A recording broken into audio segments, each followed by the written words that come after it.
प्रणाम। जय मिथिला।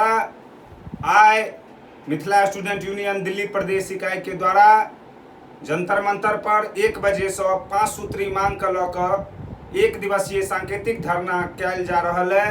अपने समस्त दिल्ली में रहनिहार मैथिल जन से आग्रह है बेसी से बेसी संख्या में 1 बजे जंतर मंतर पहुंची। 5 सूत्री मांग में पहिलुक मांग है दरभंगा एम्स के जल्द से जल्द निर्माण होय। दोसर मांग है मधुबनी में केंद्रीय विद्यालय के निर्माण होय। तेसर मांग है झंझारपुर के जिला बनायल जाए। चारिम मांग है पूर्णिया एयरपोर्ट के जल्द से जल्द चालू कयल जाए। और पांचम मांग है मंडन मिश्र विश्वविद्यालय के निर्माण सहरसा में कयल जाए।